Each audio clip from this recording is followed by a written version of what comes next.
Oremos. Querido Deus, eterno Pai que está nos céus, louvado e santificado seja o seu nome. O Senhor é um Deus bom, um Deus justo, um Pai amoroso, um Deus que se preocupa com todas as nossas dificuldades e que já providenciou solução para todas as coisas. Nós precisamos aprender a confiar e a esperar pacientemente. Entregamos as nossas vidas nas suas mãos. Entregamos aqueles que vão viajar também, que o Senhor os proteja, os defenda. Que o Senhor conceda a cada um de nós aquilo que for melhor para nós. Alivie aqueles que têm dores, abra os olhos dos cegos e tire todas as coisas que estão a atrapalhar o, o, o chegar à luz a várias pessoas. Que o Senhor desimpeça o caminho e que nós possamos ser cheios do seu Espírito. Venha falar conosco, venha nos ensinar esta manhã, em nome de Jesus. Amém. Amém. Então, estamos nos primeiros escritos, página 183, lembram-se, é a ressurreição de Cristo, e tínhamos falado que Satanás tinha dito: nós conseguimos enganá-los, cegando-lhes os olhos, endurecendo-lhes os corações contra Jesus. Fizemos-los crer que ele era um impostor. Aquela guarda romana levará a odiosa notícia de que Cristo ressuscitou. Nós levamos os sacerdotes e anciãos a odiar a Jesus e a matá-lo. Então, ele aqui até se está a condenar, porque ele está realmente a reconhecer que ele foi o culpado de tudo aquilo que fizeram a Cristo. Não é? No julgamento não há como ele escapar disto, ele próprio o reconhece. Agora, mostrar-lhes que, se tornar conhecido que Cristo ressuscitou, eles serão apedrejados pelo povo por matarem um homem inocente. Como, lembras-te, Arénis, tínhamos lido isto? Sim, agora está. Como o exército de anjos celestiais se afastasse do sepulcro e se desvanecesse a luz e glória, a guarda romana arriscou-se a levantar a cabeça e olhar em redor de si. Encheram-se de espanto ao verem que a grande pedra tinha sido rolada da entrada do sepulcro e o corpo de Jesus desaparecera. Foram apressadamente à cidade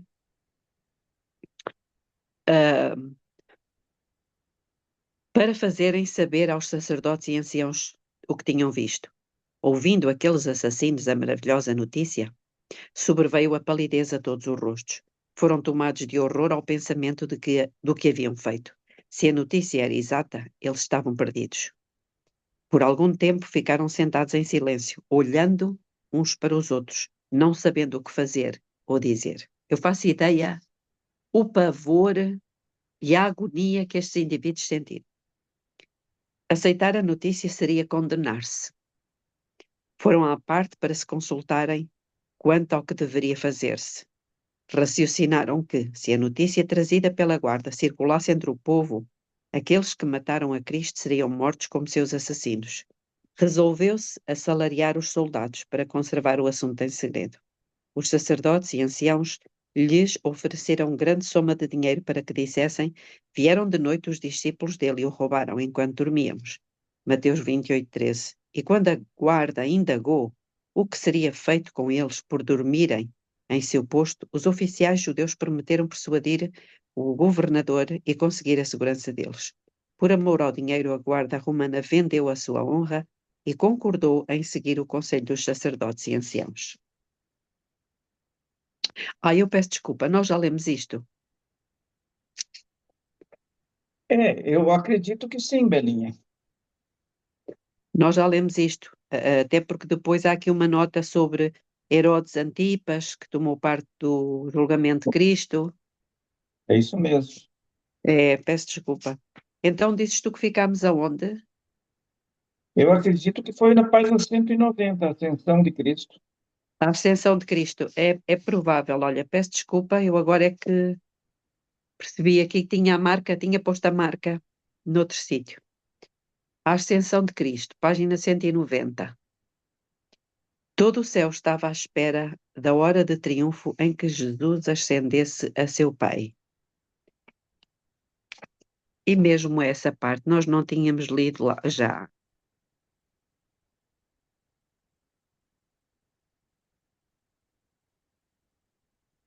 Também já tínhamos lido.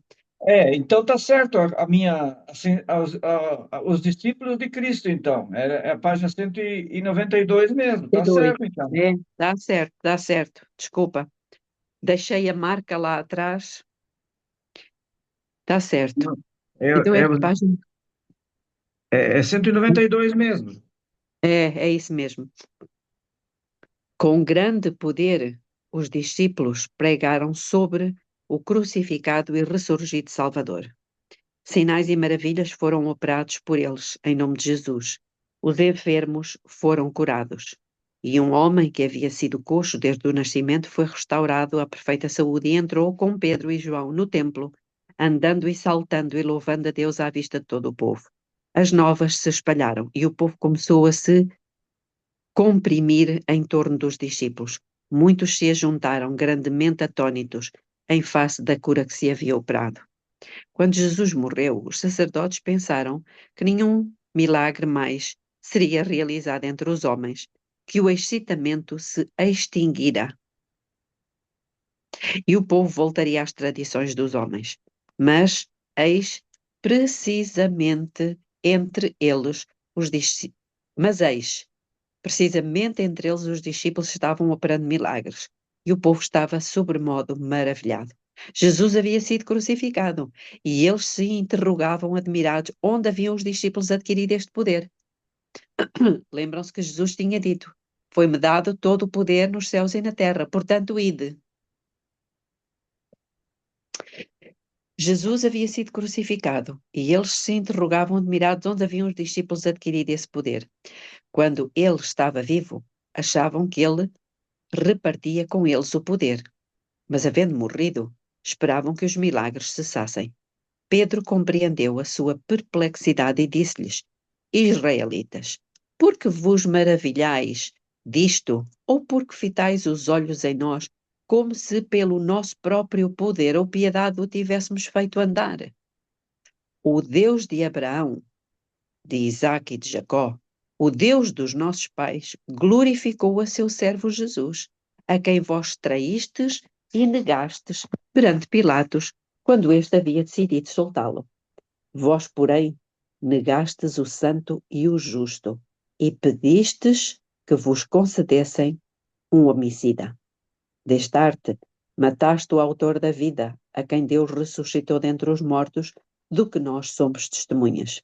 Pela fé, em nome de Jesus, esse mesmo nome fortaleceu a este homem que agora vedes e reconheceis.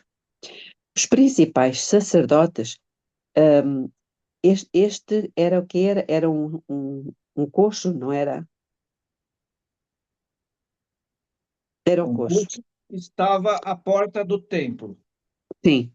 Os principais sacerdotes e anciãos não puderam suportar essas palavras, e por sua ordem, Pedro e João foram tomados e levados à prisão.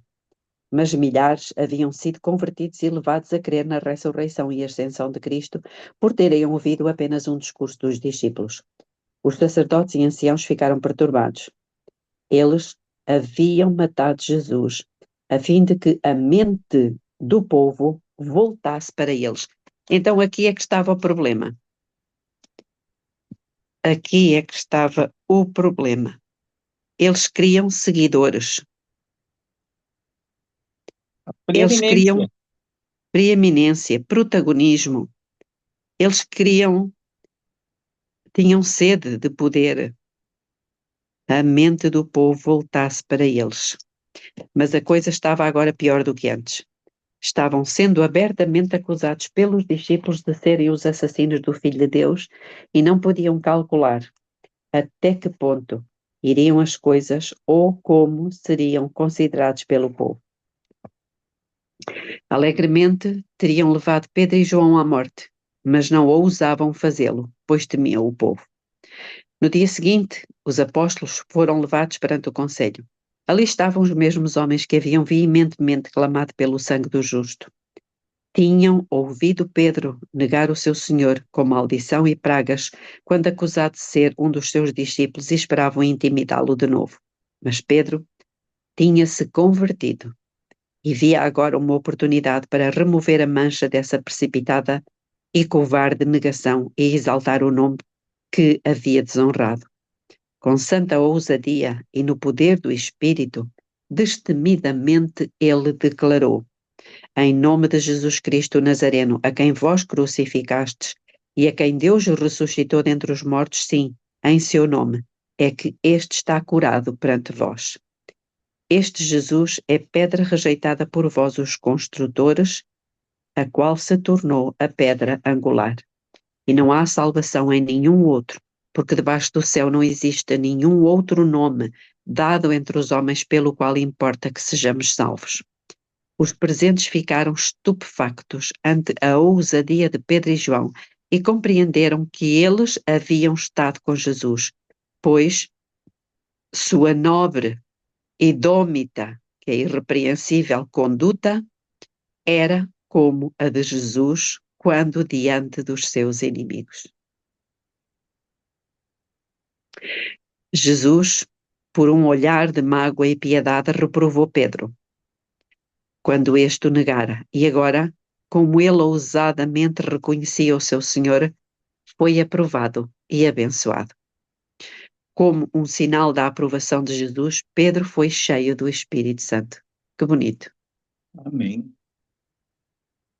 Os sacerdotes não ousaram externar o ódio que sentiam pelos discípulos. Ordenaram que, estão a ver aqui o ódio. Quem é que, se tivesse o Espírito de Cristo, teria ódio? Então, Ordenaram que fossem levados para fora do recinto e então confabularam entre si, dizendo: que faremos com estes homens? Pois, na verdade, é manifesto a todos os habitantes de Jerusalém que um sinal notório foi feito por eles e não o podemos negar. Eles temiam que o relato desta boa obra se espalhasse entre o povo. Fosse isso conhecido de todos, os sacerdotes temiam que o seu próprio poder se perdesse e eles seriam olhados como os assassinos de Jesus. Assim, tudo o que se atreveram a fazer foi ameaçar os apóstolos e ordenar-lhes não mais falar em nome de Jesus, se não quisessem morrer. Mas Pedro declarou intrepidamente que não podia deixar de falar das coisas que tinha visto e ouvido. Pelo poder de Jesus, os discípulos continuaram a curar os afligidos e enfermos que lhes eram levados. Centenas se alistavam diariamente sob a bandeira de um Salvador crucificado, ressurgido e assunto. Os sacerdotes e anciãos e os particularmente associados com eles, ficaram alarmados. De novo, lançaram os apóstolos na prisão, esperando que o excitamento amainasse. Satanás e seus anjos exultaram, mas os anjos de Deus abriram as portas da prisão e, contrariamente à ordem dos principais sacerdotes e anciãos, ordenaram aos apóstolos: ide e apresentando-vos no templo, dizei ao povo todas as palavras desta vida. O concílio se reunira e mandara buscar os prisioneiros. Os oficiais abriram as portas da prisão, mas aqueles a quem buscavam não estavam ali. Voltaram aos sacerdotes e anciãos e disseram: achamos o cárcere fechado com toda a segurança e as sentinelas nos seus postos junto às portas, mas abrindo-as a ninguém encontramos dentro. Eu faço ideia como eles deviam estar, os sacerdotes e anciãos. Faço ideia. Nesse interim, alguém chegou e lhes comunicou: eis que os homens que recolhestes no cárcere estão no templo, ensinando o povo. Nisto, indo o capitão e os guardas os trouxeram sem violência, porque temiam ser apedrejados pelo povo. Trouxeram-nos, apresentando-os ao sinédrio. Claro, tinha que ser ao sinédrio. E o sumo sacerdote interrogou-os, dizendo: expressamente vos ordenamos que não ensinasseis nesse nome. Contudo, encheste Jerusalém da vossa doutrina e quereis lançar sobre nós o sangue desse homem. Os líderes judeus eram hipócritas. Amavam o louvor dos homens mais que a Deus. Os seus corações tinham-se tornado tão duros que as mais poderosas obras praticadas pelos apóstolos apenas os enraiveciam. Olha só, que tristeza. Alguém quer fazer algum comentário? Eu acho que para fazer um comentário aqui, Belinha estraga. Eles sabiam que se os discípulos pregassem a Jesus, a sua crucifixão, ressurreição e ascensão, confirmariam sobre eles a culpa como seus assassinos. Não estavam tão desejosos de receber sobre si o sangue de Jesus, como quando clamaram veementemente: caia sobre nós o seu sangue e sobre os nossos filhos. Os apóstolos, corajosamente, declararam que obedeceriam a Deus antes que aos homens, disse Pedro. O Deus dos nossos pais ressuscitou a Jesus, a quem vós matastes, pendurando-o no madeiro. Deus, porém, com a sua destra, o exaltou a príncipe e salvador, a fim de conceder a Israel o arrependimento e a remissão de pecados. Uau, está aqui uma coisa interessante. Quem é que iria conceder o arrependimento?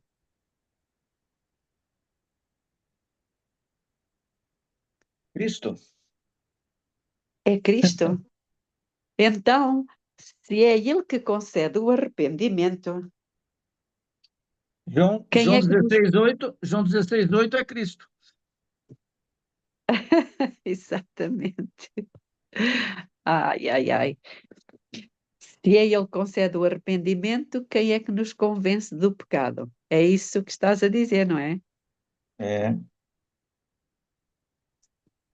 Pois é. Vou colocar isso aqui. Isto está em Atos 5.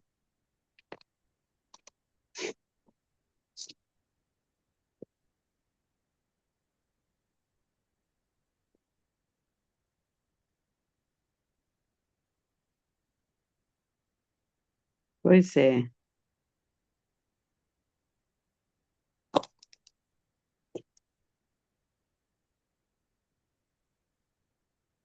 Ok, vamos lá então. Uh, Ora, nós somos testemunhas destes factos, e bem assim o Espírito Santo que Deus outorgou aos que lhe obedecem. Ante essas desassombradas palavras, os assassinos se enfureceram e determinaram manchar de novo as mãos de sangue, matando os apóstolos. Ai, que coisa! Como é que é possível sacerdotes que estavam no templo, que pregavam o cumprimento da lei, como é que pensaram, não é como é que eu vou dizer, de uma forma tão natural a morte dos seres humanos? Que horror! Estavam planeando isto quando um anjo de Deus moveu o coração de Gamaliel a aconselhar aos sacerdotes e príncipes: dai de mão a estes homens, deixai-os, porque se este conselho ou esta obra vem de homens, perecerá. Mas se é de Deus, não podereis destruí-los, para que não sejais porventura achados lutando contra Deus. Um anjo de Deus é que moveu o coração de Gamaliel. Então, esta também é uma função dos anjos, mover o coração das pessoas. É É, interessante. em seguida aí vê que os anjos maus estavam incitando os sacerdotes. Pois, Era uma luta invisível. pois é, exatamente. É como as ondas dos telemóveis, as radiações dos telemóveis também não se veem. Anjos maus estavam atuando sobre os sacerdotes e anciãos a fim de levarem os apóstolos à morte, mas Deus enviou o seu anjo para evitá-lo, despertando entre os líderes judeus uma voz a favor dos seus servos. A obra dos apóstolos não estava terminada. Eles deviam ser levados perante reis a fim de testemunhar do nome de Jesus e testificar das coisas que tinham visto e ouvido. Os sacerdotes de má vontade libertaram os prisioneiros depois de lhes baterem e ordenarem a não mais falar no nome de Jesus. E eles se retiraram do sinédrio, regozijando-se por terem sido considerados dignos de sofrer afrontas por esse nome. Olha lá, eles se regozijaram.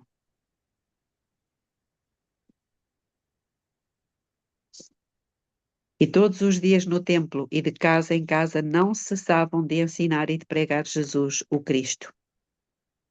Assim, a palavra de Deus crescia e se multiplicava. Os discípulos ousadamente testificavam das coisas que tinham visto e ouvido, e no nome de Jesus realizavam grandes milagres. Corajosamente lançavam o sangue de Jesus sobre aqueles que tão desejosos se mostraram de recebê-lo quando lhes foi permitido ter poder sobre o Filho de Deus. Vi que anjos de Deus foram comissionados para guardar, com especial cuidado, as sagradas e importantes verdades que deviam servir como uma âncora para os discípulos de Cristo através de todas as gerações. O Espírito Santo especialmente repousou sobre os apóstolos que foram testemunhas da crucifixão, ressurreição e ascensão de Nosso Senhor, verdades importantes que deviam ser a esperança de Israel.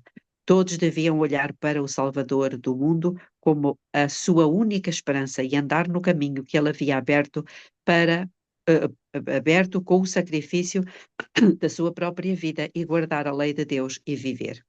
Vi a sabedoria e bondade de Jesus em dar aos discípulos poder para promover a mesma obra pela qual ele tinha sido odiado e morto pelos judeus. Interessante isto aqui. Portanto, ela viu a sabedoria e bondade de Jesus em dar aos discípulos poder para promover a mesma obra pela qual ele tinha sido odiado e morto pelos judeus. Em seu nome, eles tiveram poder sobre as obras de Satanás. Um halo de luz e glória assinalou o tempo da morte e ressurreição de Jesus, imortalizando a sagrada verdade de que ele foi o Salvador do mundo. Alguém quer fazer algum comentário? Belinha, aqui dá para ver o seguinte, quando ela fala aqui que, vamos dizer assim, na parte aqui do versículo diz, vi que anjos de Deus foram comissionados para guardar com especial cuidado as sagradas e importantes verdades que deveriam servir como uma âncora para os discípulos de Cristo através de todas as gerações. Olha aí, ó. Então eu vejo aqui que nós precisamos buscar essa condição, porque se ela diz que é por todas as gerações, está incluído a gente aqui. Uhum. E aqui ela fala também: todos deviam olhar para o Salvador do mundo como a sua única esperança e andar no caminho que ele havia aberto com o sacrifício de sua própria vida.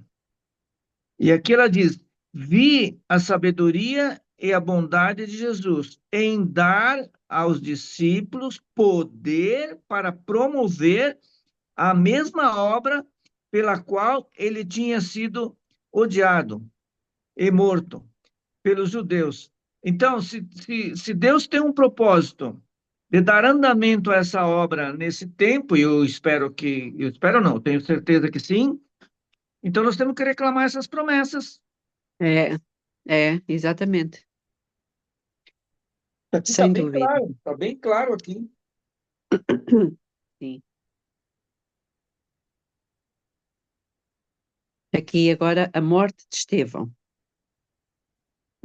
Os discípulos se multiplicaram grandemente em Jerusalém e muitos sacerdotes obedeciam à fé. Então, muitos sacerdotes obedeciam à fé. Estevão, cheio de fé, estava fazendo grandes maravilhas e milagres entre o povo. Os líderes judeus foram tomados de grande ira ao verem sacerdotes virando as costas às suas tradições e aos sacrifícios e ofertas e aceitando Jesus como o grande sacrifício. Pois é.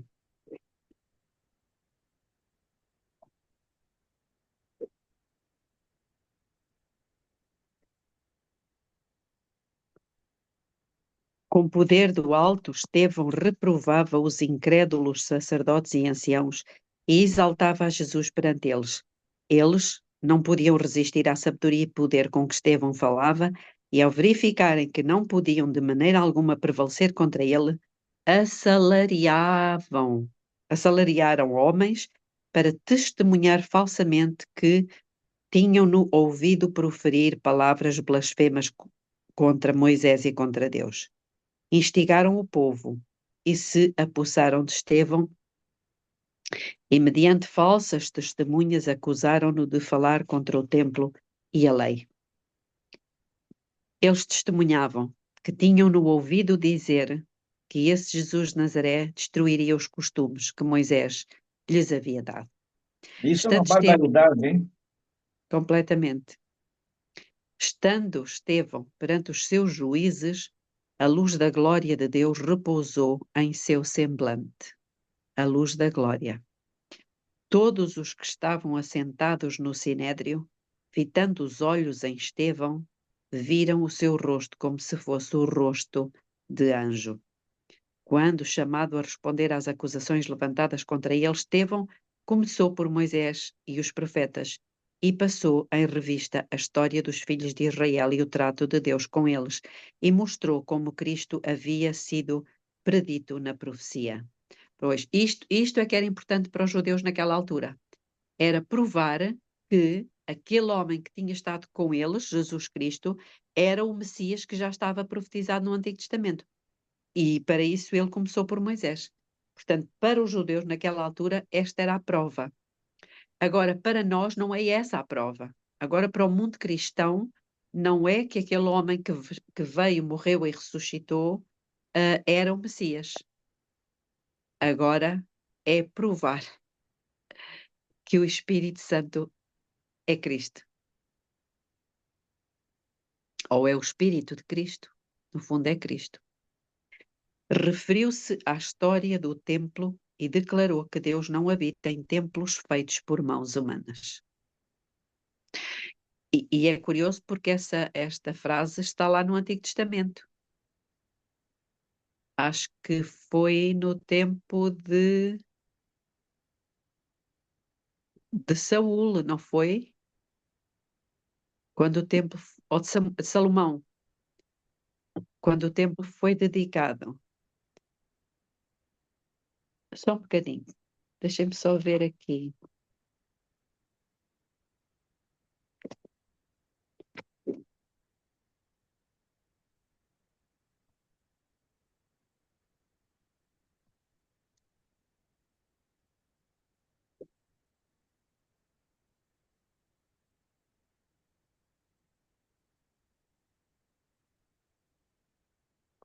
É 1 de Reis. E está também em Atos 7:48. Mas ele foi buscar a prova a 1 de Reis 8:27. Exatamente. 8:27. Mas na verdade habitaria Deus na terra? Eis que o céu e até o céu dos céus não te podem conter, quanto menos esta casa que edifiquei. Pois foi Salomão, foi na dedicação do templo. É 1 Reis 8:27 mesmo. É. Portanto, quando chamado a responder às acusações levantadas contra ele, Estevão começou por Moisés e os profetas e passou em revista a história dos filhos de Israel e o trato de Deus com eles e mostrou que Cristo havia sido perdido na profecia. Referiu-se à história do templo e declarou que Deus não habita em templos feitos por mãos humanas. Os judeus, pois, isto também é uma coisa importante para nós. Os judeus adoravam, pois, o templo e se deixavam tomar de maior indignação por qualquer coisa que se dissesse contra o edifício do que se falado fora contra Deus. Hoje as pessoas dão mais valor à instituição do que às verdades. Exatamente, sem dúvida. Quando Estevão falou de Cristo e se referiu ao templo, viu que o povo estava rejeitando suas palavras e destemerosamente acusou-os, homens de dura cerviz e incircuncisos de coração e ouvidos. Vós sempre resistis ao Espírito Santo. Ao mesmo, sabem que, deixem-me procurar aqui uma coisa que eu gostei muito, uma citação de Ellen White, que ela diz aqui assim: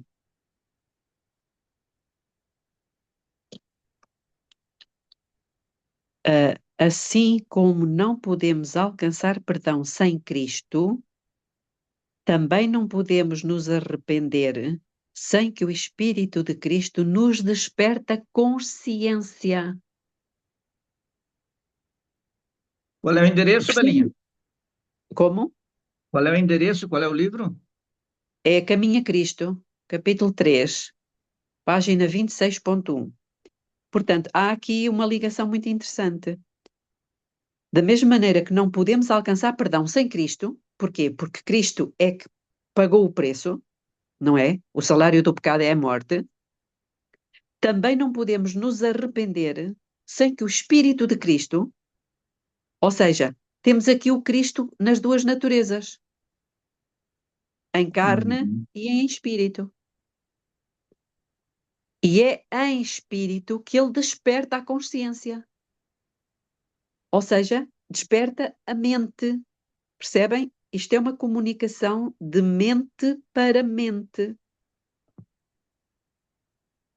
Eu acho que é a mesma que Desejado de Todas as Nações, capítulo 16, página 108.1. Talvez. Eu aqui tenho caminho a Cristo. Aqui ela fala que, conquanto Cristo ministrava no santuário acima, continua a ser, por meio do seu Espírito, ministro da igreja na terra. Ok, não diz a mesma coisa, mas vem ao encontro. Isso, Vem ao encontro. Diz-me lá, pois, já todas as nações 1608.1, não é? isso.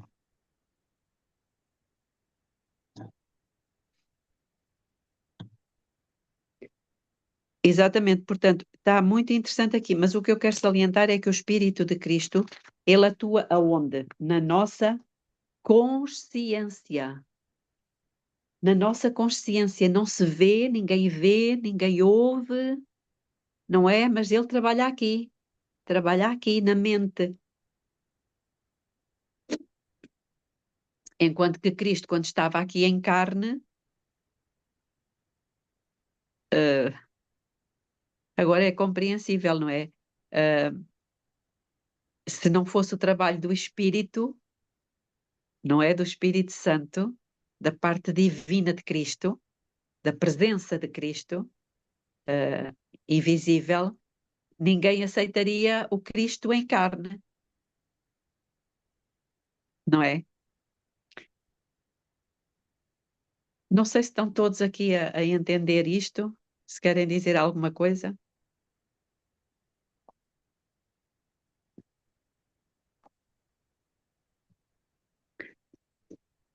Avançando.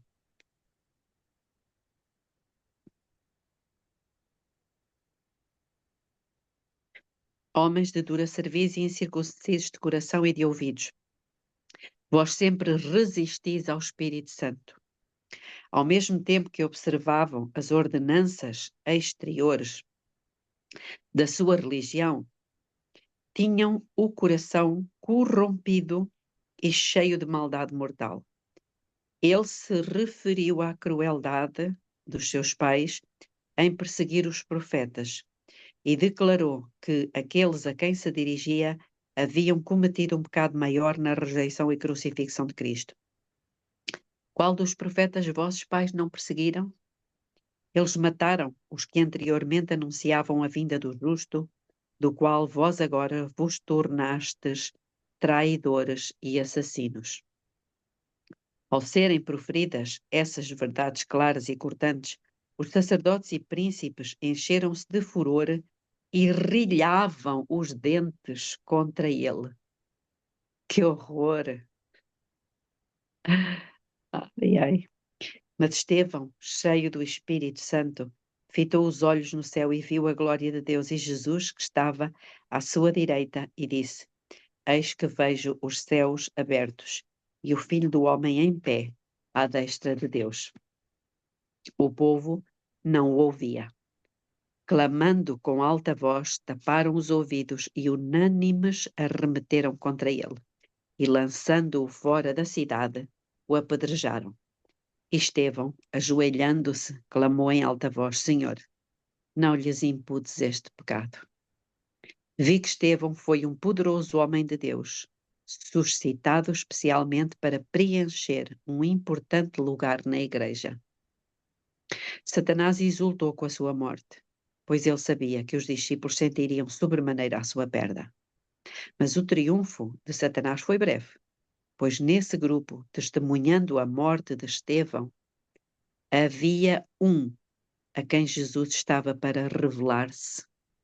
Paulo. Saulo não tomou parte no lançamento de pedras em Estevão, mas consentiu em sua morte. Ele era zeloso na perseguição à Igreja de Deus, caçando-os, aprisionando-os em suas casas e entregando-os a quem os mataria. Saulo era um homem de habilidade e educação. O seu zelo e erudição tornava-o altamente estimado pelos judeus, ao mesmo tempo que era temido por muitos dos discípulos de Cristo.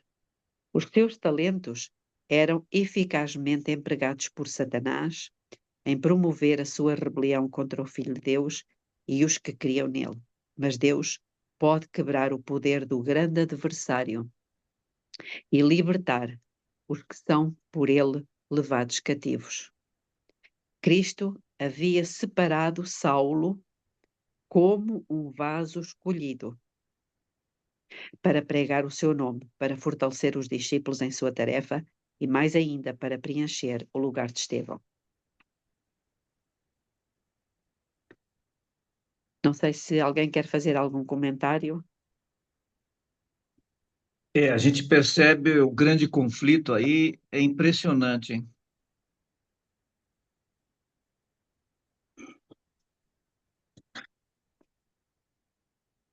Satanás de um lado, Cristo do outro. É verdade. A conversão de Saulo. Ao viajar Saulo para Damasco, com cartas autorizando-o a prender homens e mulheres que estivessem pregando a Jesus e levá-los para Jerusalém, os anjos maus exultaram em torno dele. Os anjos maus exaltaram em torno dele. Que horror! Mas súbito, uma luz do céu brilhou ao redor dele, luz que levou os anjos maus a fugirem e a Saulo fez cair por terra. Ele ouviu uma voz dizendo: Saulo, Saulo, por que me persegues? Saulo indagou: Quem és tu, Senhor? E o Senhor disse: Eu sou Jesus, a quem tu persegues. Mas levanta-te e entra na cidade, onde te dirão o que te convém fazer.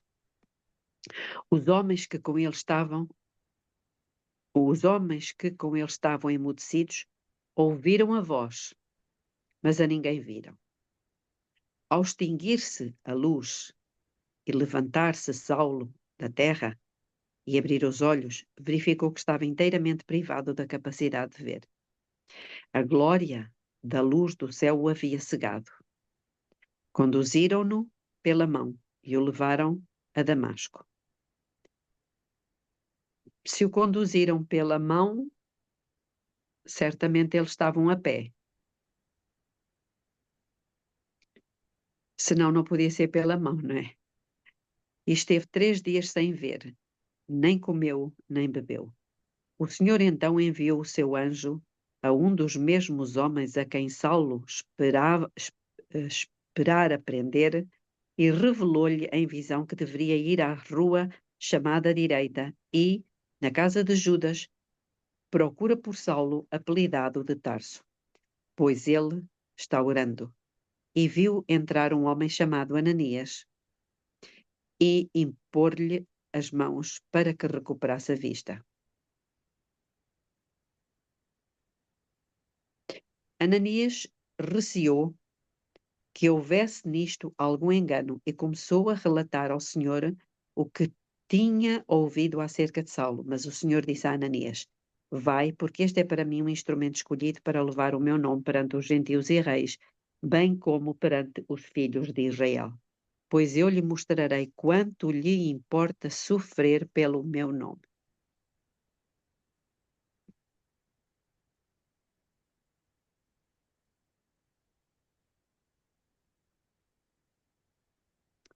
Ananias seguiu as instruções do Senhor e entrou na casa. E impondo-lhe as mãos, disse: Saulo, irmão, o Senhor me enviou, a saber, o próprio Jesus, que te apareceu no caminho por onde vinhas, para que recuperes a vista e fiques cheio do Espírito Santo.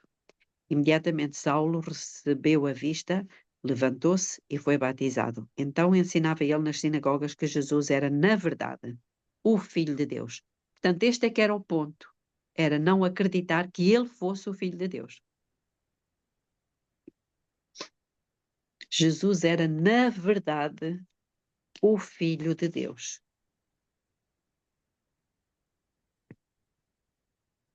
Por isso Jesus perguntava: E vós, quem dizeis que eu sou? Se tu és o Filho de Deus, prova. Não é? Tudo girava à volta disto. Todos os que o ouviam estavam estupefactos e perguntavam: Não é este o que exterminava em Jerusalém aos que invocavam o nome de Jesus e para aqui veio precisamente com o fim de os levar amarrados aos principais sacerdotes? Saulo, porém, mais crescia em força e confundia os judeus. Novamente estavam eles perturbados. Todos sabiam da oposição de Saulo a Jesus e do seu zelo em acusar todos os que criam em seu nome e entregá-los à morte. E a sua conversão miraculosa convenceu a muitos que Jesus era o Filho de Deus. Saulo relatava sua experiência no poder do Espírito Santo. Ele estivera perseguindo encarniçadamente, prendendo, entregando à prisão tanto homens como mulheres, enquanto viajava para Damasco, subitamente uma grande luz do céu resplandecera em redor dele e Jesus se lhe revelara e lhe fizera saber ser ele o Filho de Deus. Assim, pregando Saulo ousadamente a Jesus, exerceu uma poderosa influência. Depois da sua conversão, uma luz divina brilhou sobre as profecias relativas a Jesus, a qual o habilitou a apresentar a verdade de maneira clara e ousada e corrigir qualquer perversão das Escrituras. Com o Espírito de Deus repousando sobre si, conduzia, cá está, tanto de Espírito Santo como Espírito de Deus, repousando sobre si, conduzia os seus ouvintes de modo claro e convincente através das profecias até o tempo do primeiro advento de Cristo e mostrava-lhes que tinham sido cumpridas as Escrituras que se referiam a seus sofrimentos, morte e ressurreição. Mais um pouco? Ou não? Eu acho que não vai dar tempo para ler essa parte aqui, Belinha, mas tudo bem. Ok, então ficamos por aqui. Os judeus decidem matar a Paulo. Sempre a mesma estratégia, sempre o mesmo ódio, sempre o mesmo modus operandi. E assim vai ser até o final. Pois. A Denis, queres orar? Podemos orar. Vamos nos ajoelhar. Nosso querido Deus, nosso eterno Pai, honrado e louvado e bendito seja o teu nome. Nesta manhã de sexta-feira, permita, Senhor Deus, que nós nos acheguemos a Ti todos os dias e hoje não era diferente, Senhor Deus. Queremos Te agradecer pelos ensinos, por Tu ter estado conosco. Permita, Senhor Deus, também que nós coloquemos todo esse grupo sob o Teu controle, sob o Teu comando, sob a Tua guarda, sob a Tua proteção nesse dia, Pai.